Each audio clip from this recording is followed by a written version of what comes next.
नमस्कार दोस्तों, स्वागत है आप सभी का मेरे YouTube चैनल स्टेनो गुरु शिवा में। दोस्तों शुरू करते हैं आज की डिक्टेशन। संपादकीय गति लेखन संख्या 99, गति 80 शब्द प्रति मिनट। स्टार्ट।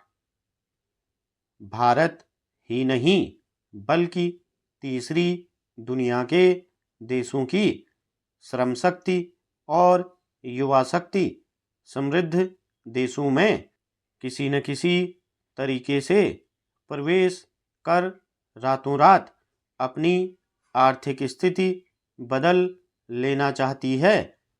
सवाल है कि पहली, दूसरी और तीसरी दुनिया का वर्गीकरण कैसे होता है।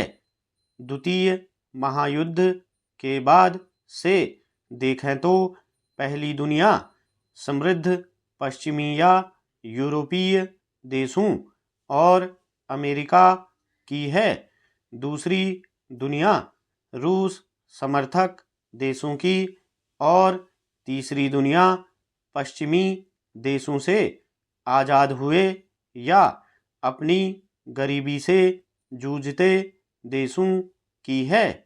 आर्थिक विकास शास्त्र ने इसका वर्गीकरण विकासवादी व्यवस्था के रूप में किया है, यानी पहली दुनिया विकसित देशों की, दूसरी दुनिया विकासशील देशों की जिनमें भारत भी शामिल है, और तीसरी दुनिया अविकसित देशों की है जिनमें गरीब देश शामिल हैं। तीसरी दुनिया की युवा शक्ति पहली दुनिया या पश्चिमी देशों की ओर भागती है, क्योंकि जिस देश में वे रहते हैं वहाँ उन्हें अपने सपने साकार होने की कोई संभावना नजर नहीं आती। धनी होने का सपना देखते हजारों नौजवान हर वर्ष इन देशों में जाकर काम करना चाहते हैं। अगर वैध तरीके से न जा सके तो अवैध तरीके से या अपनी जान हथेली पर रखकर भी वे नौजवान समृद्ध देशों में प्रवेश करना चाहते हैं।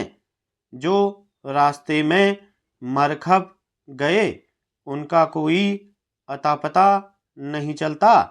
जो किसी तरह विदेश चले भी गए तो वे वहाँ भी दोयम दर्जे की जिंदगी जीते हैं और किसी न किसी प्रकार अपने 5 साल पूरे कर ग्रीन कार्ड पाने की इच्छा रखते हैं। जब से डोनाल्ड ट्रंप ने अमेरिका की सत्ता संभाली है तब से न केवल अमेरिका बल्कि उसके साथी अमीर देश कनाडा, ब्रिटेन और ऑस्ट्रेलिया आदि भी आप्रवासी नागरिकों को अपनी सीमा से निष्कासित करने की कोशिश में लगे हैं। इन सभी देशों में भारतीयों की भी पर्याप्त संख्या है। उनको हथकड़ियों बेड़ियों में वापस भेजा जा रहा है। इन लोगों का स्वागत करने के लिए अमेरिका तैयार नहीं, बल्कि ट्रंप देश से इनको बाहर करना चाहते हैं। यही भारतीय हैं जिनके कौशल और श्रम से अमेरिका का आधार बना है।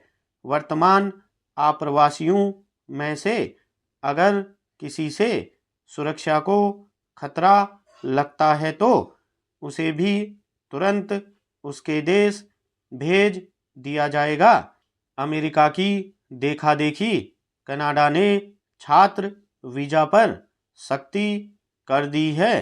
अब वीजा रद्द करने की दर चूंकि 75% तक पहुंच गई है, इसलिए नया प्रवेश 40% तक गिर गया। आज यहाँ 70% वीजा आवेदन रद्द हो रहे हैं। वर्ष 2023 में यही दर 32% थी। स्टॉप।